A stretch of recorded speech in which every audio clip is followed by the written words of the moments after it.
All right, we want to welcome everybody to our live action in the trenches here with Dave Lapham, brought to you by First Star Logistics. After the big victory, just got here, just came from Paul Brown Stadium. The locker room was celebratory, to say the least, ecstatic, to say the least.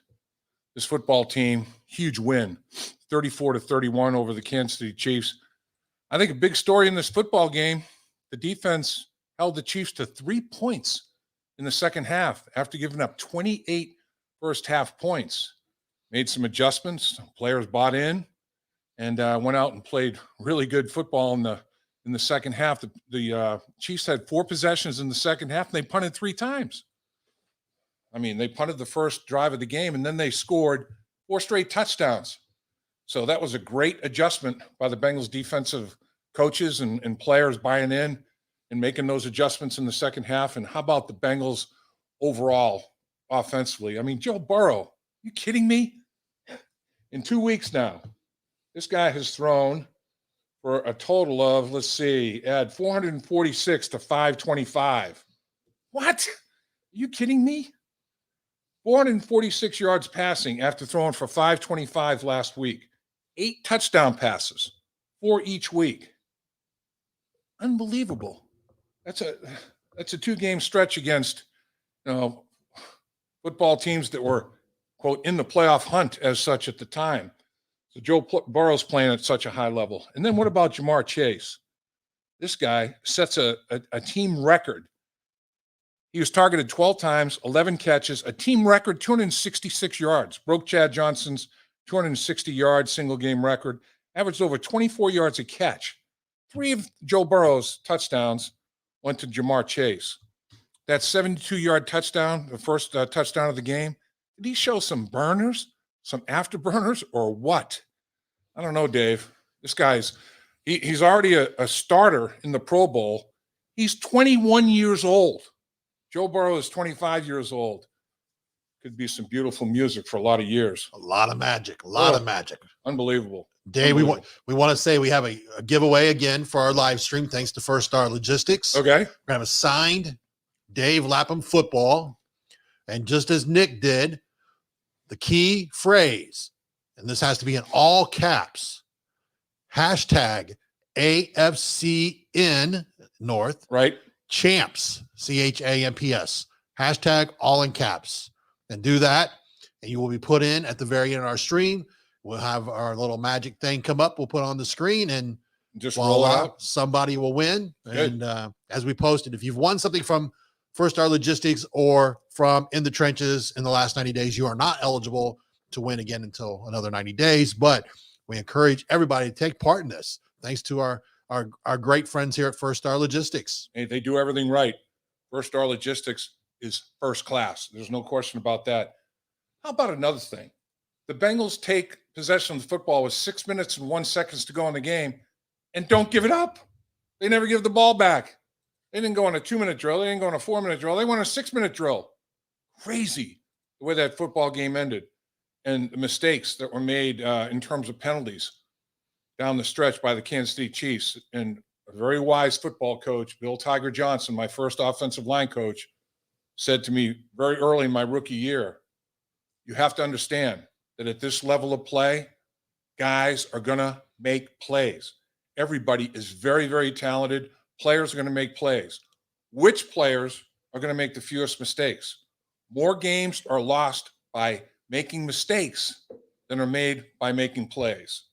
So down the stretch, the Kansas City Chiefs made more mistakes. 10 penalties.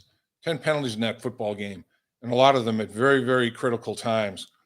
Boy, what an exhibition put on by Patrick Mahomes and Joe Burrow. And to me, contrasting styles. Patrick Mahomes will throw the ball through the wall. He was, during his combine, they tracked him at throwing the football, a football at 60 miles an hour. Try that. Try to hit 60 miles an hour with a football. This guy has got a howitzer. Joe Burrow puts a little bit more trajectory on it, but Joe Burrow, this guy has got like his doctorate in football geometry. He can read a guy running a route and he can analyze distances so well. And I have to put this kind of an arc on the football to drop it right there at that spot. And I can do it. I'm going to drop it right in that spot. And he does it over and over and over again. He's as accurate as I've ever seen. And he and Jamar Chase, they have this mental telepathy. They have this thing. They've done it so many times together at LSU successfully. Now here with the Bengals successfully. Jamar Chase knows that he had probably a foot of separation at times when Joe Burrow was throwing him the football. But Joe Burrow has trust and faith in Jamar Chase. And he knows that if I throw it back shoulder or throw it behind him a little bit to his left hip, he's going to make a play on it. He knows where I'm going with the football. And I know that he's not going to let the other guy catch the football. And if you're going to play him in man coverage, even if you think you have sticky coverage on him, I'm going to Jamar Chase. And he knows where to put it. And Jamar knows. Joe knows where to put it. And Joe knows. Joe knows where to put it. It's one of those kind of things. It is incredible to watch those two. His first touchdown pass, Joe Burrow was talking in the presser that I just came from after the game. Jamar was supposed to run a little out. Well, he saw that the cornerback was going to be in position to make a play on it. So instead of running the out, he stopped. He settled into a zone. Jamar Chase knew that Joe Burrow knew he was going to do that. Joe hits him with a 12-yard ball, and then boom, he puts his foot in the ground and goes 60 yards after catch on that. His 266 yards, gosh, it seems like 200 were after the catch. Unbelievable. And I'm exaggerating that. That's not a real fact, but I do know it's a fact. On that first 72-yard touchdown, 60 of those were slammed the foot in the ground and turned on the afterburners and outran everybody. It was amazing. And they needed that. They needed that badly. And they came from behind 14 points 3 different times in this football game. Down 14-0. Jamar makes it 14-7. You know, they're down 21-7, 21-14, 28-14. Keep coming back. Keep coming back. The defense then fortifies itself at halftime. They shut the door, hold them to 3 points. Tale of two halves, the defense. Charles Dickens special. I mean, it was rough. Patrick Mahomes and Andy Reid, they do so much. They can attack you so many different ways. Defensively, they were having trouble with it. Made some good adjustments. And how about Steve Spagnuolo? I mean, he went zero. Nobody goes zero coverage on Joe Burrow, Dave. He should know that by now. You would think maybe someone would have listened to Wink Martindale. I'm telling you. I mean, he went zero a bunch, and Joe burned him every time. And he has a big inventory of things to do too. I asked Joe in the presser, I said, how many different looks did he give you? Oh, he gave me 4 coming from one side, strong side, 4 coming from the other, you know, single safety, inside linebacker blitz, all these different things. Joe just picks it apart. I mean, it's amazing to watch that guy's mind at work at the line of scrimmage. It's almost like, like he's Robo QB. Everything's just clicking. If I'm a defense, I remember Tiger Johnson saying, I used to hate when Franco Harris would start to look up when he had his hands on his hips in the I formation for the Pittsburgh Steelers, and he started looking at the defense, and I'd be, oh man, what's he looking at? If I'm a defensive coordinator and Joe Burrow's in the gun and he's looking around, I'm like, oh, what's he looking at? What's he see? Because this guy gets so much pre-snap information and then confirms it immediately on post-snap. Confirmation. If it changed, he makes a quick adjustment. It's an amazing thing to watch this football team execute. In their 8-game winning streak, Steve Spagnuolo's defense gave up an average of 13 points a game, Dave. Joe lit him up to 34 today. Yeah. 34. I mean, I'm not amazed, Dave. As you know, I've been watching Joe Burrow play quarterback since he was in high school. Right. So I've had the chance to see this up close and personal all the way back when he was at Athens High School through his high school career. Saw him in a playoff game during his junior year, saw him in the state championship game his senior year, watched what his development was when he got to LSU. And you talk about that mental between him and Chase. Yeah. People don't realize how much time in the summer these guys spent together down at LSU, just out on the field by themselves with the receivers and the quarterbacks doing throws. in air. Yep. And that's where that comes from. That's year in year and year out. You know, you put that together, and we go back when we talked about back in the spring before the draft, and everyone, you know, was kind of saying, hey, we need O-line help. But people were talking about Chase. I think as good as maybe, you know, Penny Sewell had a great year. Sewell had a great year. He's a hell of a football player. He's not going to do what we saw today. Oh, you got Jamar Chase just set the franchise record in his 16th game rookie of the as year. a Cincinnati Bengal in his rookie year, first team Pro Bowler, starter. Has to be rookie of the year. Oh, yeah, he's got to be. He's got to be offensive player of the year, rookie of the year. He's up for all the awards. Yeah, you know, and Joe Burrow. And I understand Dak Prescott. I don't want to diminish anything. And he'll get comeback player of the year. Dak Prescott will. But Joe Burrow should get so much more mention about it. And also, at this point, after back-to-back games like this, your first 3-game winning streak at the end of the season when you're supposed to be playing your best football, I'm saying he should start to be a candidate. Let's throw him out there in the MVP action a little bit. This guy, without Joe Burrow, where is this football team? Yeah. Come on now. I mean, and here's a stat that'll shake you a little bit. Patrick Mahomes in November, December, and January, coming into this football game, he was 26-1. The only loss was last year's Super Bowl.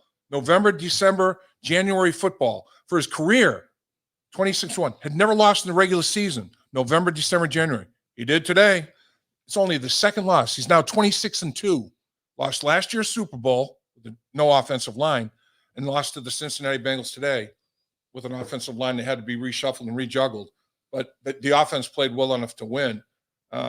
It was just one of those games. It was a shootout. You have two great players.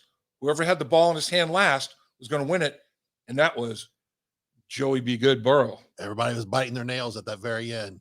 Oh, yeah. I was here in the studio watching it on TV, and, you know, I'm sitting there going, and you start pacing the floor. I'm telling you, well, when he got up limping, yeah, man, that you talk about taking a deep breath and limping around a little bit when he came to the presser. And it's not his reconstructed knee, it's the other knee. And he dinged it a little bit against Jacksonville and came back from it pretty quickly. But he nicked it up again a little bit again. And he's been on the injury report with that knee. And it wasn't the left knee, the reconstructed knee. It was the knee that he dinged in Jacksonville. So my point is, if he's limping or gimping at all, don't play him against Cleveland. I mean, let him rest. Let him get ready for the first playoff game. And, man, the way he's playing, then part of me is like, oh, man, he's on such a roll. You don't want to interrupt it. There's nothing wrong with a bye week for Joe Burrow at this point in time, particularly if he's limping and gimping a little bit. And you've earned the right. You've earned the right to be able to do that by clinching.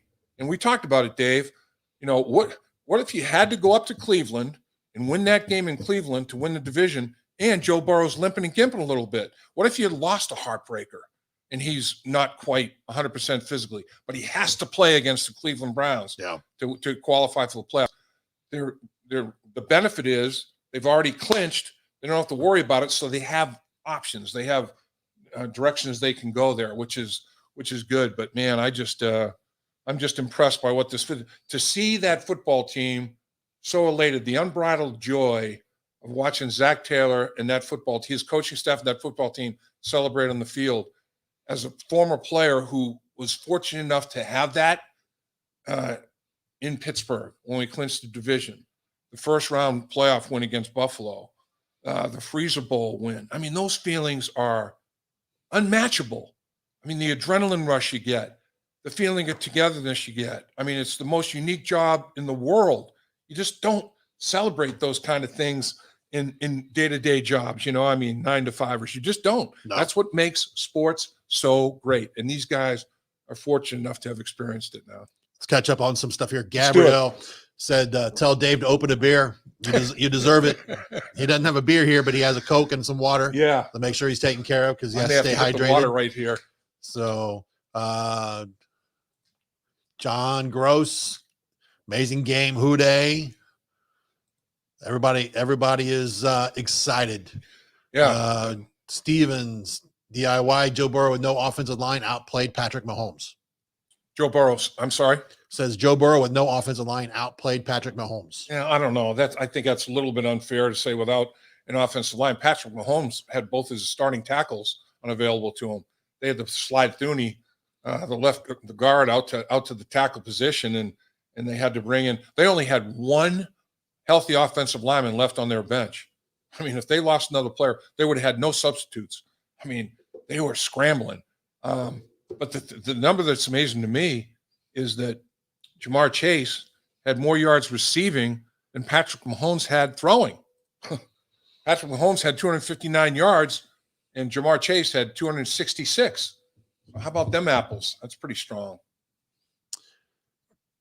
Byron Joseph Burrow dropping dimes all game like State Farm is there. I'll tell you, it is amazing to watch him forget windows. This guy is putting in mini portholes. I mean, he is hitting the tightest spots.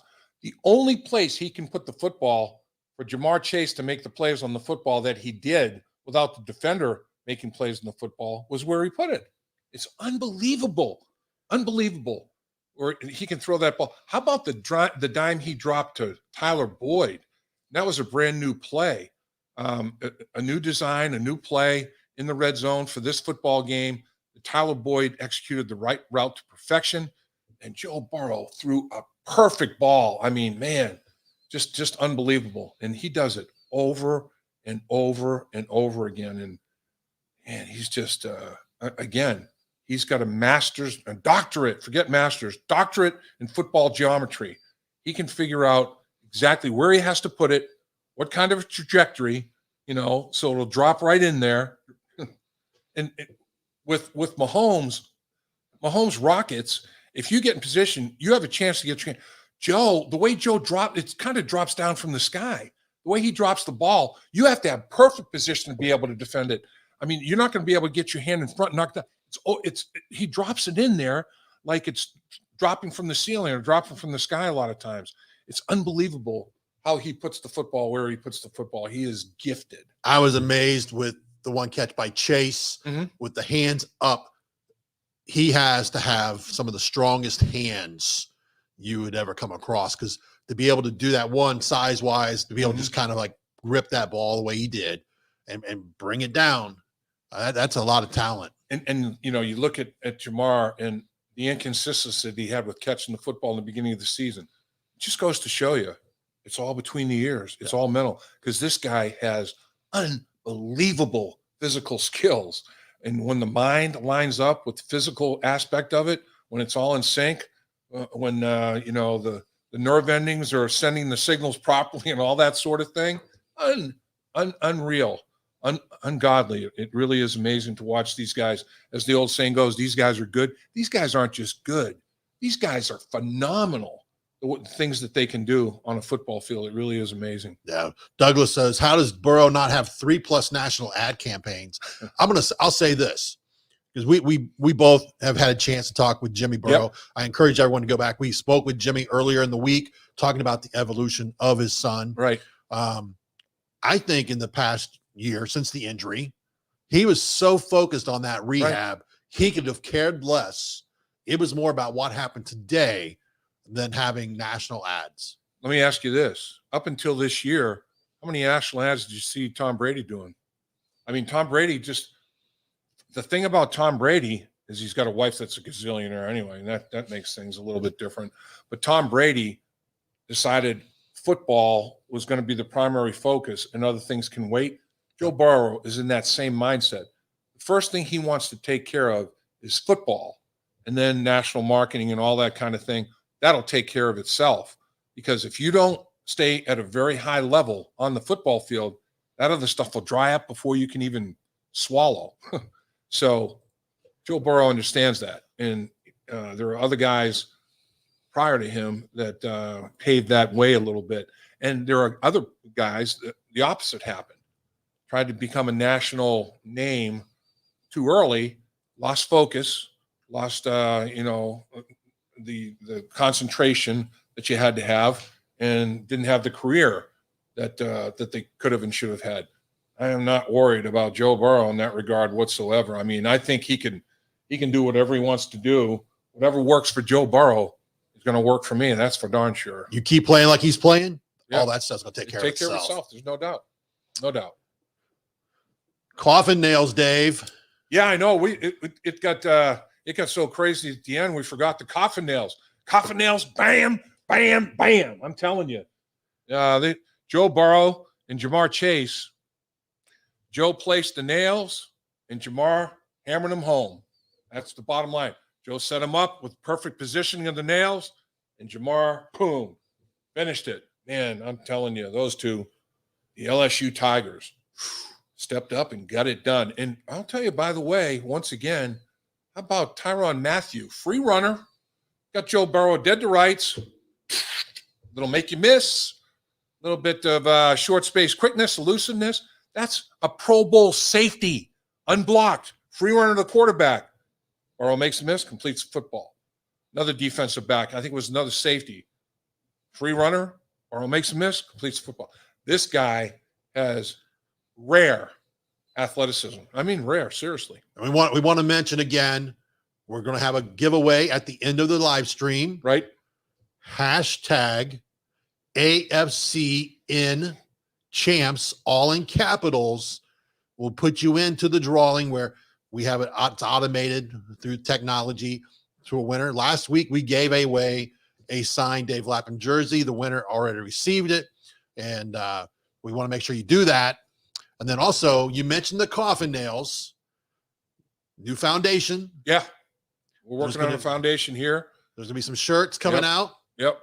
With the coffin nails. Well, coffin nails, bam, bam, bam. The T-shirt is going to be making its way with Cincy shirts, and some of the proceeds generously from those guys are going to go to the foundation that we're going to be starting here. I'm going to start with First Star Logistics, and it's going to be probably early first quarter of 2022 here, as we're now in 2022. It's amazing to me. Here it is, January 2nd. Yeah. So stay tuned.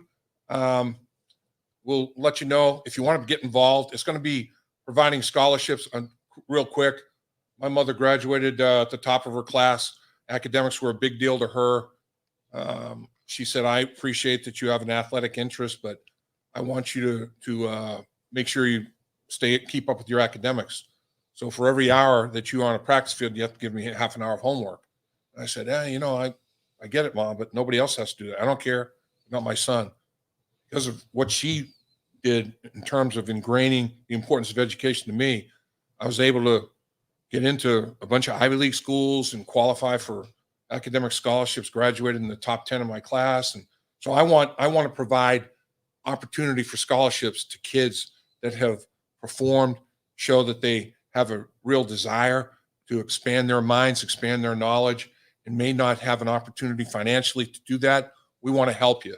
And you out there, if you want to help us, help kids like that, that's what we're talking about. So stay tuned, stay posted.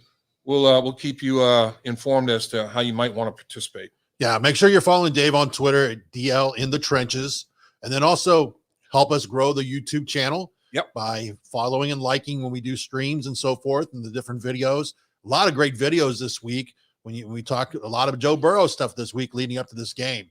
I agree with what Timothy posted. Defense deserves more credit than they'll get because of the Burrow and Chase putting on such a show. Yeah, I think a huge factor, I've already said, 3 points in the second half of that football game. 4 drives, Kansas City punched 3 times after hanging 28 on the board in the first half. Come on now. That's Charles Dickens, Tale of Two Halves. The good, the best of times, the worst of times. Only it was reversed. It was the worst of times to start out and the best of times to finish. 3 points after allowing 28. That's getting it done. That's not getting your dauber down. That's not quitting. That's not giving up on things. I think it's a great sign that this football team kept battling back from 14-point deficits 3 different times. They did not take the lead in this football game until the fourth quarter.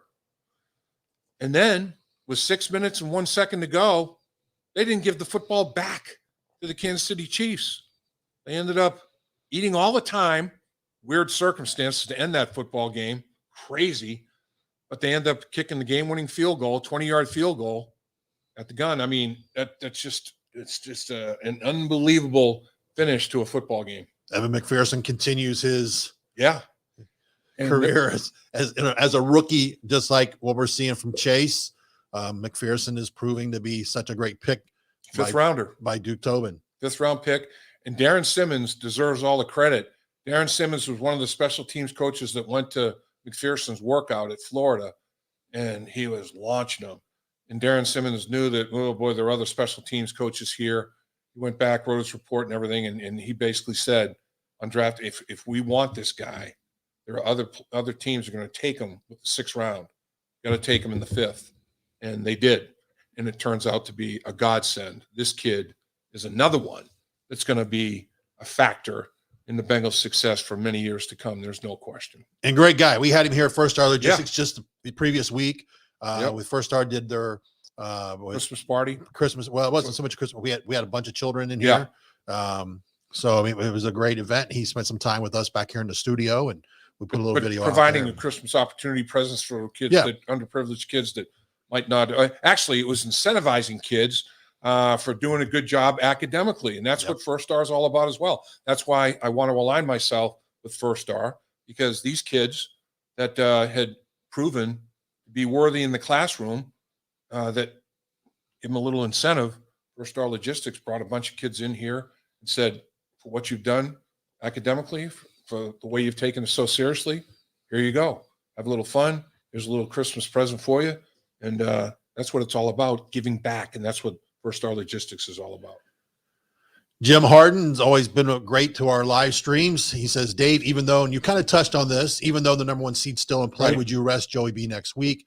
Give the hits he took today and the right knee, which he said post-game was sore. Yeah, I asked him, how's the knee? He said, it's all right.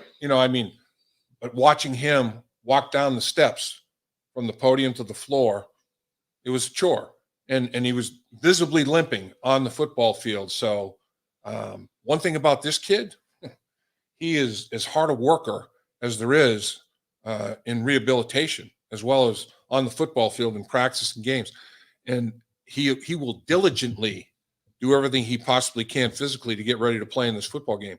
He doesn't have to take one snap at practice to be ready for the Cleveland Browns, if in fact he's physically ready. If he's not physically ready, shut him down. It's over. It's over. Brandon Wilson, finish it out against the Cleveland Browns, and whatever seed it is, so be it. Let's go into the playoffs, and with Joe Burrow at quarterback healthy, you're in a good position. Now, if he responds quickly, and if there's any, the key is going to be when he wakes up tomorrow morning, how much fluid. That's always the deal. You feel like maybe it's not going to be as bad as I think. You wake up in the morning and then it's confirmed because there's really not that much swelling. I didn't really injure it like I thought. Or it blows up and it's like, oh my gosh, man, this is a little bit worse than I thought. So very, very important to see overnight to tomorrow morning how Joe Burrow feels when he goes in there and into the training room tomorrow, and the trainers take a look at what we got. Timothy says he's definitely going to buy playoff tickets. I am sure the Bengals are being bombarded as we speak with people with the excitement. I'll tell you, it was a great environment down there today. I mean, everybody was in full throat. There is no question about that. I think the crowd has been a factor in the success of this football team down the stretch at these home games. There's no two ways about it. So the Kansas City Chiefs, do you realize? How about this? The Kansas City Chiefs, they have not beaten the Cincinnati Bengals since 1984. 1984 is the last time they beat the Cincinnati Bengals in Cincinnati. They are 0-5 at Paul Brown Stadium. What is it about the Kansas City Chiefs and the Cincinnati Bengals matchup? It's crazy. No different than Baker Mayfield with the Bengals. Yeah. Well, overall, 16-4 now. 16-14. The Bengals have the lead over the Kansas City Chiefs in franchise history. We're talking about even with the Super Bowl champion Kansas City Chiefs. And total points, the Cincinnati Bengals now have a 16-point advantage in 30 football games. They've a lot of close games. They've now won 6 straight at home against the Kansas City Chiefs. The last victory in 1984. some things you just can't explain in sports. You just can't. Yeah. It's And crazy. another thing this win gives is something we talked about all year, winning 3 in a row. Yeah. Yep. They haven't lost 3 in a row, hadn't won in 3 in a row all season long. The best time to win 3 in a row is in your final 4 games. Then you get a chance to win 4 in a row and go into the playoffs on an ultimate high. That's why the Kansas City Chiefs were, in everybody's estimation, this was a statement game. They'd won 8 straight football games. The offense was playing well. The defense was shutting people down. I mean, we talked about it. They were giving up 13 points a game. They gave up 7 to the Green Bay Packers, 14 to the Las Vegas Raiders, 9 to the Cowboys, 9 to the Broncos. Las Vegas on a rematch, they held them to 9. They held the Raiders to 23 points in 2 football games. The only team that scored on them, the Chargers, scored 28 points on them in overtime, and an overtime loss. The Steelers, they held to 10. The Bengals put up 34.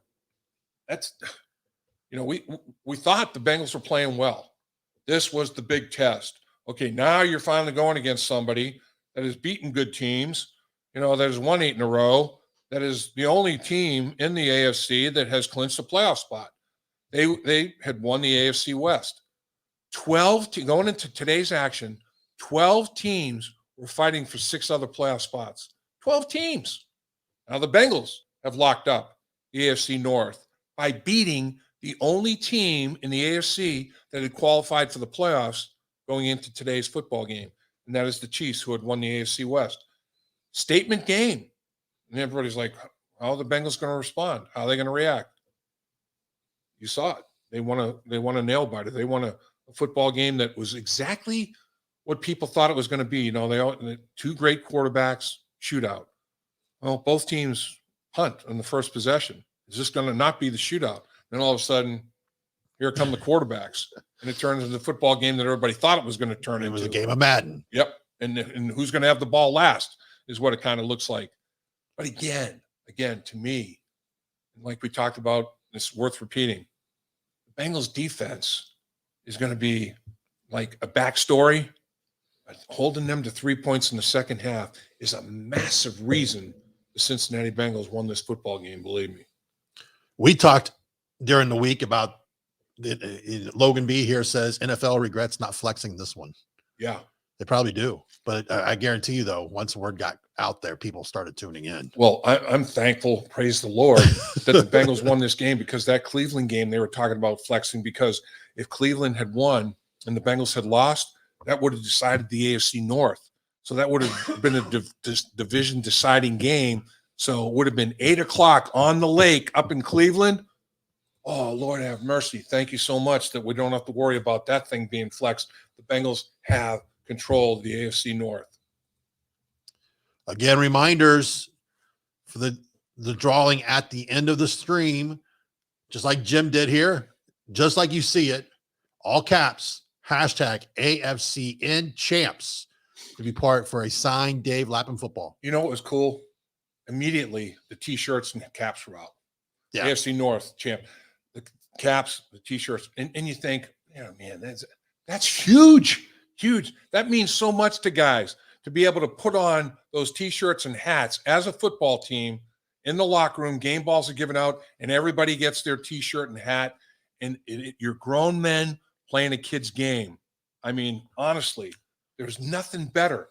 I'll never forget putting on the AFC at that time Central Division Championship T-shirt and hat, and then AFC champions, conference champions, putting that on, and then didn't quite get that Super Bowl T-shirt or hat. But telling you, there's nothing you feel like you're 7 feet tall when you throw those garments on, and you're looking around in the locker room, and all the guys that you paid, the big price and made some sacrifice with, everybody's looking at each other in a celebratory way.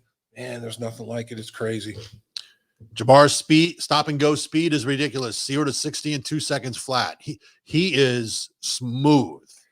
He shifts gears. It is smooth. Okay, because to me, the guy who I was most concerned about, that Tyreek Hill, this guy literally has world-class speed. Legit.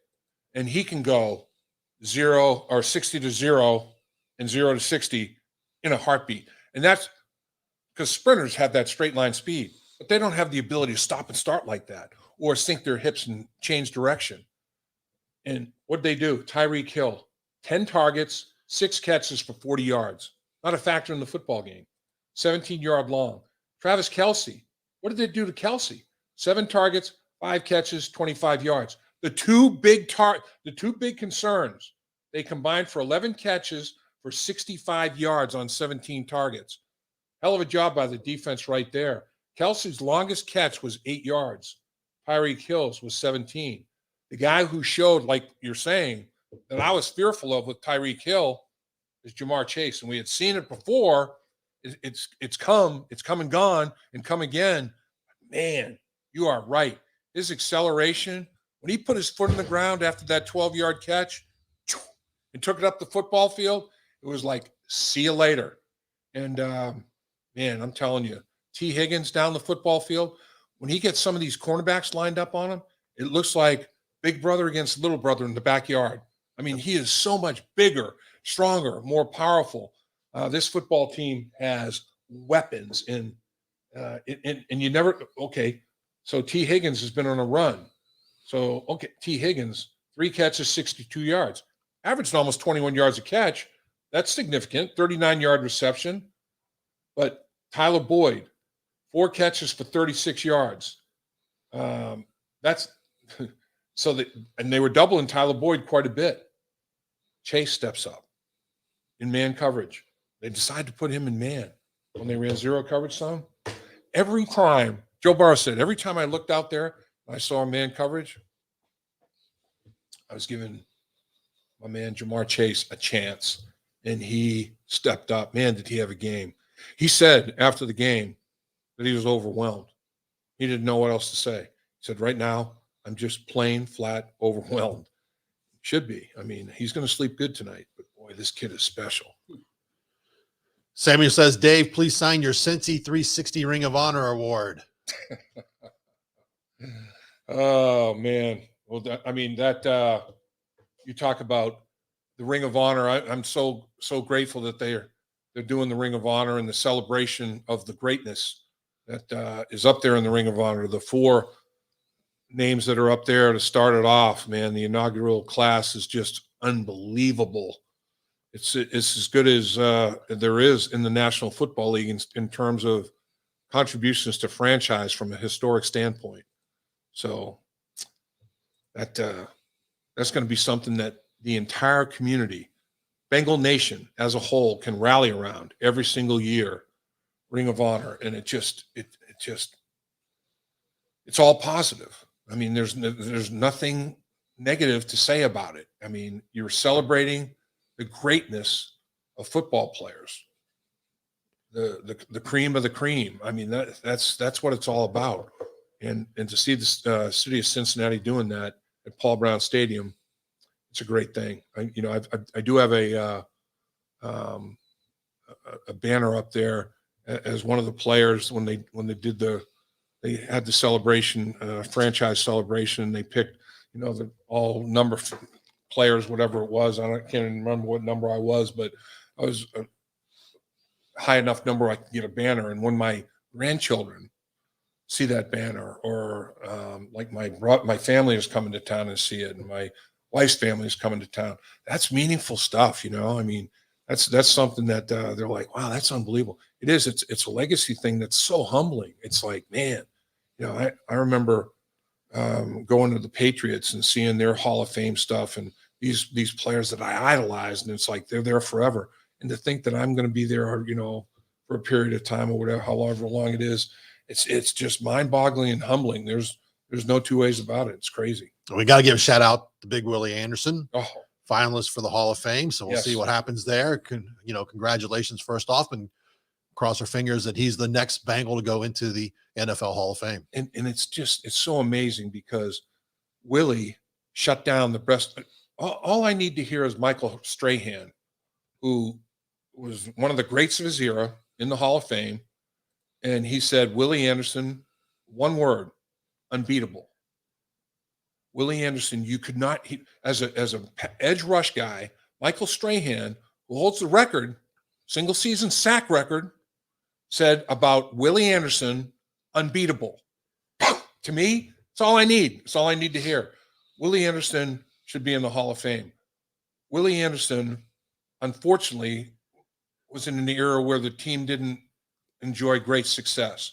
And for him to be a finalist against those odds is unreal. Now, Corey Dillon put up tremendous rushing numbers when they put 20 in the box. They didn't have a quarterback. I mean, if the Bengals had a quarterback in that era to go with Corey Dillon, Willie Anderson, and oh my goodness, it's just sometimes it just doesn't work out for whatever reason. All the pieces of the puzzle don't come together at the right time. But Willie Anderson, bar none, was as dominant right tackle in his time era as anybody in any of the time era that they're part of. Unbelievably dominant run blocker, tremendous pass protector, equally dominant in both phases. Willie Anderson, well deserved, my friend. You are a special football player and special human being. Go back. We encourage you to go back and look at the videos. We've had both Corey Dillon and Willie Anderson in the trenches. They were great guests. It was really, really eye-opening talking to Corey. I know you enjoyed that conversation with him. And Big Willie gave us a lot of information when he was on back a few months ago. So Dave, here's a question from Kenny Dunn. The night before a game as big as the one today, there has to be some anxiety. How much sleep does a player get? That's a great point. There is. For whatever reason, I never really had that much difficulty getting to sleep the night before a big game because I knew I had to get that rest, and I was able to relax my mind. My problem was sleeping the night after the game was over. When you win it, you're excited. When you lose it, you're agitated. And it's hard to unwind. Your mind's going 100 miles an hour. And it's just hard to unwind it. The night before the game, I knew how important it was to get that proper rest. And I roomed with Kenny Anderson for a bunch of years. And Kenny was so analytical and methodical. Kenny would fall asleep pretty early, but wake up early in the morning. And he was always, real aware of not waking me up. He'd go in the bathroom with his game plan and be studying that game plan, like at 5 o'clock in the morning, whatever. And he'd wake me up sometimes to get to pregame meal, make sure I didn't oversleep it. But my problem was sleeping the night of the actual conflict. I just had a hard time winding down physically, mentally. And sometimes, honestly, I have a hard time sleeping after doing a game like this because your mind is so active. It's like it takes you a while to choke it down a little bit from a mental standpoint. I'm not saying I'm going to stay up all night tonight, but I won't fall asleep as early as I do on other nights after a game like this tonight. Dave, will the Cleveland Browns game be relevant? That's a good question. I mean, what the Bengals now are looking for is the best seed they can possibly get. Right now, they're a number 3 seed. What if they can climb to a number 2? What if they can climb to a number 1? What if Kansas City stubs their toe and the Bengals win and they get the tiebreaker because they beat the Chiefs head-to-head? I think right now Tennessee has the number 1 spot right now from what they won today. Yep. And from week to week, as we know, in this NFL, like I said, going into today's game, today's action, one team had clinched a playoff spot, the Kansas City Chiefs. 12 others were fighting for 6 spots. 12. So, I mean, honestly, the Bengals, before today's game, the Bengals could have been a number 1 seed or been out of the playoffs if they had lost it. And if they had lost next week, they could have been out of the playoffs. Not even a wild card. Are you kidding me? By winning this game, take all that pressure off. All that pressure off. Now you're in. You won the division. But that's on a 1-week basis. Or in a couple of weeks, you'd make that kind of a free fall or gain that much. It's mind-boggling how competitive it has been in the AFC this week. So to say, yeah, you know exactly where the Bengals are going to end up and what seed they're going to have in this and that, man, There's all you can do is take care of your own business. And they said, and I give him credit, Zach Taylor did not hide from it. Zach Taylor said, we are in playoff mode for 4 weeks. Every game is a playoff game. He said what everybody was thinking, but he said it.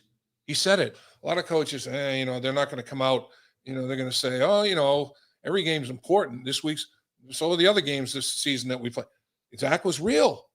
These 4 games, we are in playoff mode right now. And right now, they're 3-0 in the playoffs. And as a result of that, they've clinched a true playoff spot and won their division, won the AFC North. Take it all day, every day. Sean S. says they have to stop letting Joe get hit, or it's going to be Palmer and Dalton all over again when we felt this way before. Yeah, I mean, it is that obviously the one area too that I have a concern about, to see Quentin Spain not be able to get off the football field very easily, and then they had to take him into the locker room with a cart. This guy has been a force for them at the left tackle position, and he's not playing against Cleveland. But will he be able to play in the playoffs? That's my question. How severe is that ankle injury? They did make an announcement and confirm that he suffered an ankle injury and he was out for the rest of the game, but they did not get into any more specifics than that. So you won't know until tomorrow. They do have an idea. MRI pictures have been taken to make sure there's no fractures or whatever. But if you get sometimes it's better to have a fracture than sometimes these high ankle sprains and things that you're dealing with. So unfortunately, they lost a heck of a guy that was anchoring that offensive line in big left guard Quentin Spain. Jackson Carman went in there and played decently, though. I mean, he had his issues. He jumped offside, and had some serious he had some challenges there, some scenarios there. But I think that you had Isaiah Prince at the right tackle position, Jackson Carman at the left guard position. They hadn't played, that many snaps this season, and they hung in there and won a big football game when the football team was down 14 points 3 different times. Again, Frank Pollock, I salute you. You had guys ready to play when necessary. You're one snap away from being a starter in the National Football League.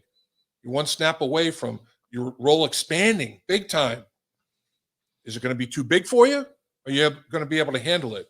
Today, the offensive linemen that went in there and played were able to handle it, just like the Kansas City Chiefs offensive line. And I give Andy Heck, their offensive line coach, a tremendous amount of credit too, because they lost both of their tackles in the football game.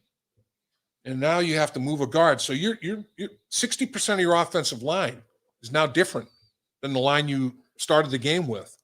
And Andy Heck and his offensive lineman did a good job of making adjustments as well. It was an interesting football game in that regard. And people have to realize Chris Jones is one of the best in the NFL. Beast with a capital B. And that guy is disruptive.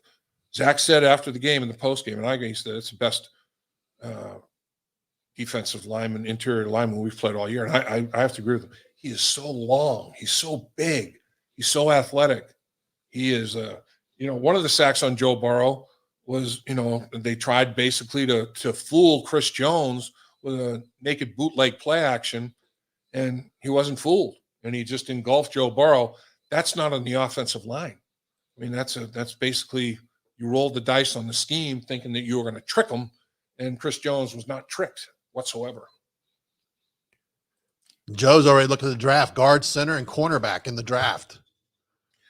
I agree that the one area where you probably will expend multiple picks, and you always do because there's 5 offensive linemen.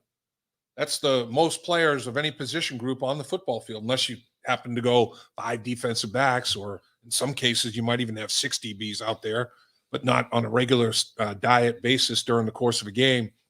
But 5 offensive linemen have to line up every single snap. Sometimes there are 5 defensive lineman configurations they're using now too. But bottom line is you have to put resources into your offensive line in terms of number of guys that you address in free agency and in the draft. And I think they're going to try to continue to upgrade and mollify that offensive line because right now, skill-wise, they're good. Every defensive coordinator in the National Football League does not want to game plan against Joe Burrow, his receivers, Joe Mixon, P. Ryan, the tight ends. They're good. They're really good. Continue to work with that offensive line, improving on that offensive line, and see where it takes us. A lot of people. I'm trying to scroll through these. A lot of people in the day. We appreciate everybody being with us today. Great win by the Bengals to move to 10-6 on the season. How about that? I think back when we were like in August talking camp stuff, we were just hoping for an 8-win, 9-win season, let alone 10. Yeah, I mean, I thought literally that if they got 7 or 8 wins, I'd be content. You look at it, to come up with 7 as quick as they did, to come up with 5 when they hit 5 and 2, I'm like, wow, this is you get off to a fast start like this, you have a chance. You have a chance to sustain it and see how far you can take it. And then they won 7 games as quickly as they did, and here they are, double-digit wins. I think a lot of people would say, it's a year early, but this football team, as young as it is, said, why not us? Why not us? The quarterback, the running back, all 3 of the receivers. Tight end. But I mean, all these 4,000-yard passer, both 1,000-yard receivers, 1,000-yard running back, all 25 years old or younger. Come on, man. It's only the beginning, as the song goes. It's only the beginning.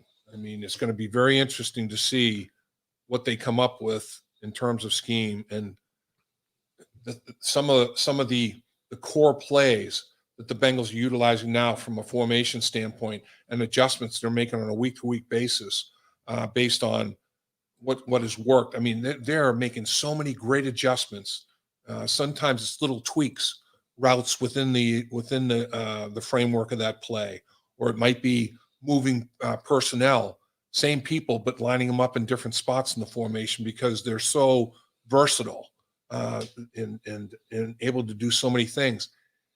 It's almost limitless where they can go with this offense. You can be as creative as you want to be, but in my mind, you still have to have a core group of plays that you go back to from an identity standpoint. When we're in trouble, when push comes to shove, we've got to be able to do this in order to stop the spiral down or to bounce back from a bad series or whatever it may. You have to have certain plays that that you can do and you can count on to get you out of a tailspin. And I think they've got them, and they're probably going to add to that list. That laundry list is going to get longer. All right, Dave, here's the question. You've now seen this team 16 games. Yes. You were on a Super Bowl playing team. Uh-huh. Where is this team when you look at the big picture of making a playoff run this year?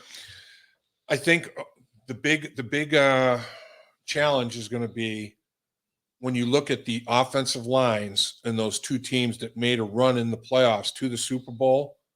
The common denominator was the greatest player in franchise history, Anthony Munoz. He was the offensive left tackle in both Super Bowl runs. We had another good. Joe Walter was a hell of a right tackle. Mike Wilson was a hell of a right tackle. Another common denominator, the Mexican connection, Max Montoya, the best guard in franchise history.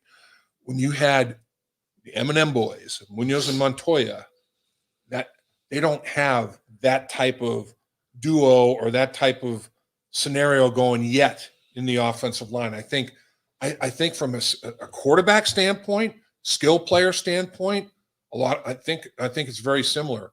I will say that those Super Bowl run teams were more tight end oriented. Dan Ross was a Pro Bowl guy that had 71 catches. That was a team record when he had those 71 catches back then in Super Bowl 16 in 1981-82. And then the Super Bowl 23 team in 1988, Rodney Holman was a beast. Rodney Holman was a big time tight end. You're talking both of those guys, Pro Bowl tight ends. So that's a little bit of a difference, which is fine. I mean, those teams didn't have 3 receivers that the Bengals have here from a productivity standpoint. There's only so much you can do. If you're gonna have a tight end in as productive as those, it can't be all 3 all 3 receivers, the tight end, and this. And there's only one football. There's only so much you can do. My point is that the skill positions, the offensive coordinators did a great job of mixing and matching and utilizing in formation, personnel groupings, window dressing. But it started up front with those offensive lines, I think. And that's going to be where the challenge is. Can the offensive line take it to another level? Because I'm here to tell you that preseason is one tempo. Regular season is another tempo. Playoffs, if you think that if you think they played fast in college when you were in a bowl game, you ain't seen nothing yet. Wait till you get to the playoffs in the National Football League. We're talking warp speed. I mean, your mind has to start clicking a beat and a half faster. I mean, that stuff's going like rush hour, man. It's fast.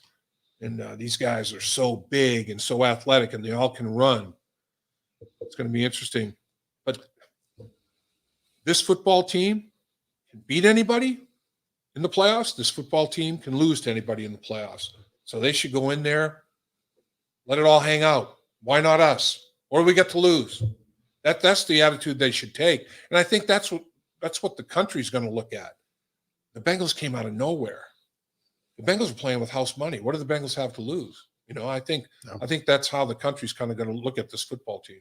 I wanted to get this one. Anthony Thompson, all Aussie Bengal fans are rejoicing today. Who Day, Australia. So that's the beauty of technology in today's world. We get across the world. I'm telling you, down under, we love you down there. I mean, Bengal fans internationally, all unite. The Bengals, in the last 10 years, Bengals made the playoffs 5 straight years and did not for 5 straight years. Maybe this will be cycled back to a minimum of 5 straight years or longer. Now, the next thing is the last playoff victory, 1990. Got to get that playoff win. Got to get a win under the belt. And if we do get a home playoff game, that crowd come loud and proud. Be in full throat. Enjoy the experience. This football team has had a hell of a season. They really have. They've made a lot of sacrifices. I do think that they've done a tremendous job of, as a group, saying, let's not let COVID beat us. COVID has destroyed some football teams, maybe has destroyed playoff opportunity for some football teams.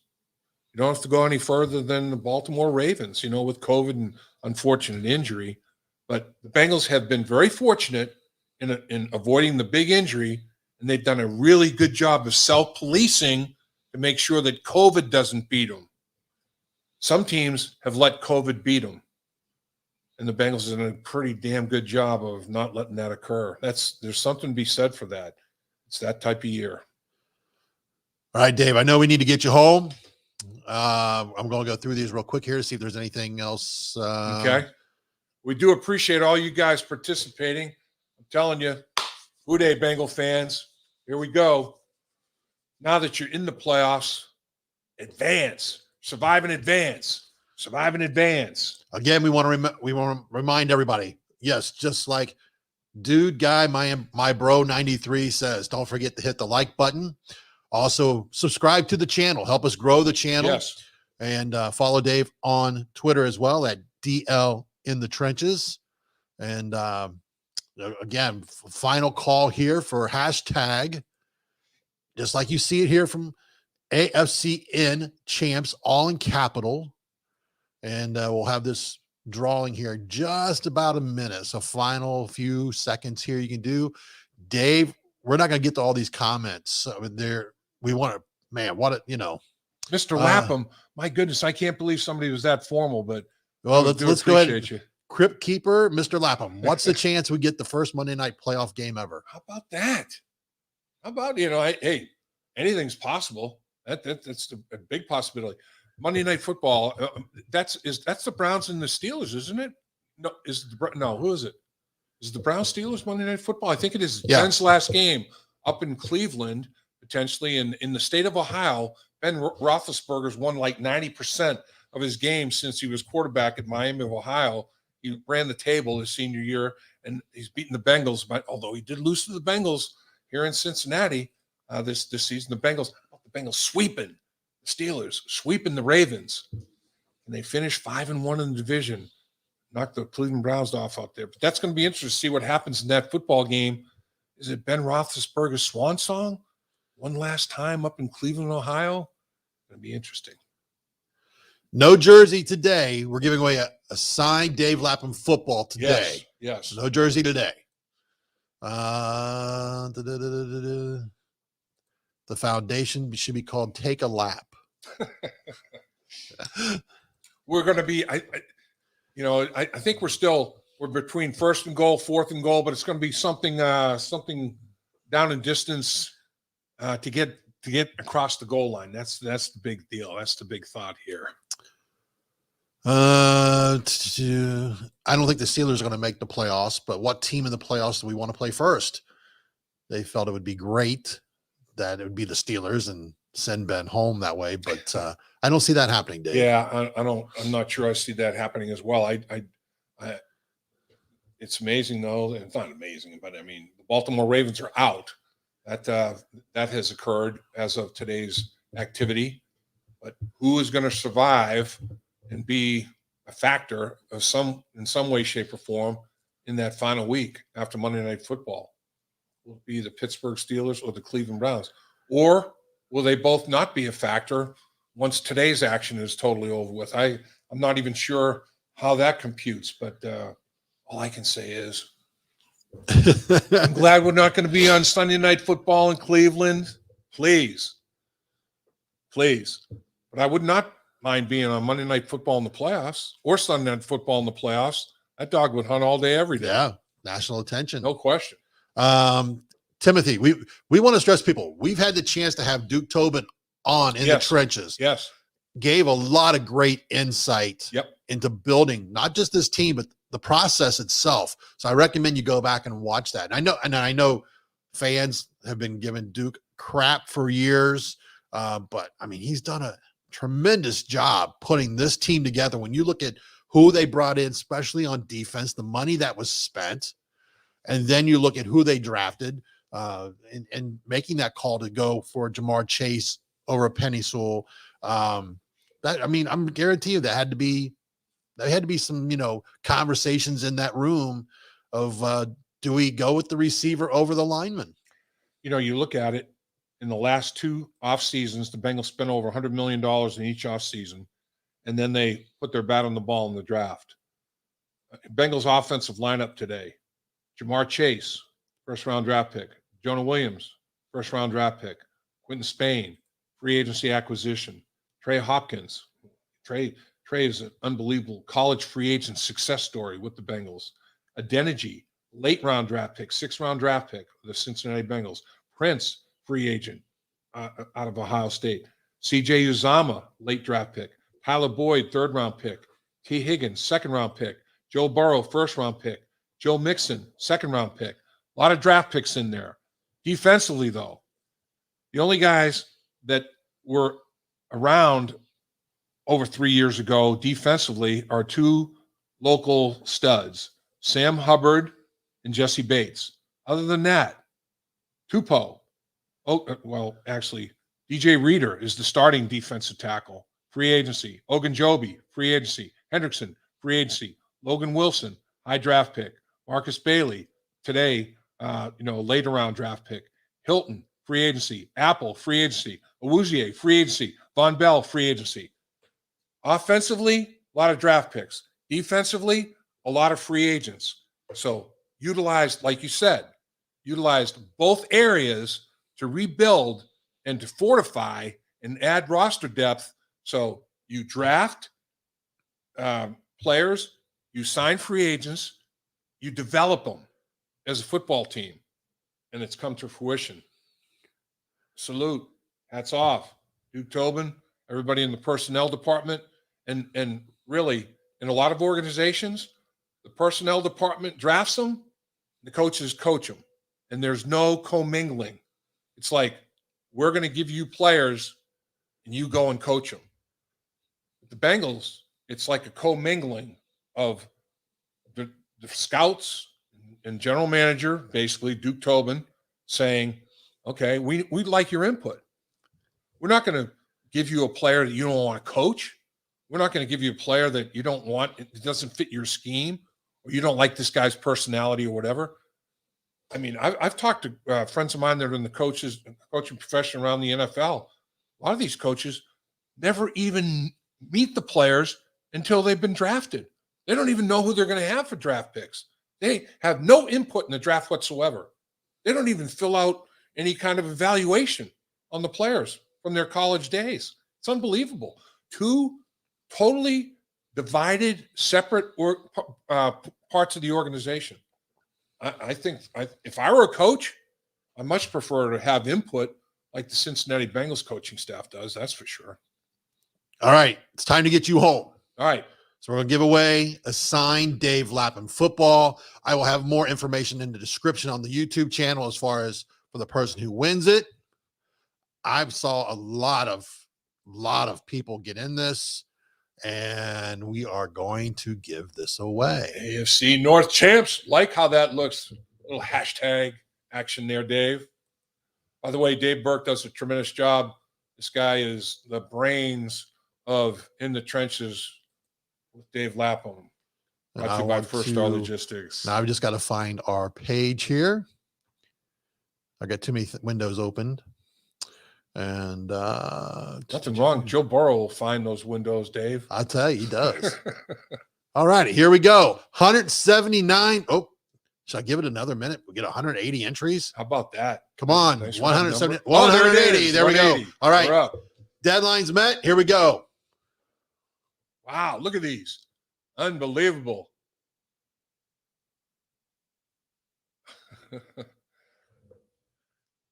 AWMS is the winner. Huh. Congratulations. AWMS. Is that Williams? Is that short for Williams? A. Williams? I wonder. Who knows? We're going to find out. Yeah. So I will have more directions for you after we finish here in the description for who you need to contact at First Star Logistics for your signed Dave Lapham football. So everybody, we want to say thank you for being with us. Any last thoughts, Dave? My last thought is I want to thank all you for your interest. We love providing information for you. But my final thought on this whole thing, 2022, Cincinnati Bengals, 1-0.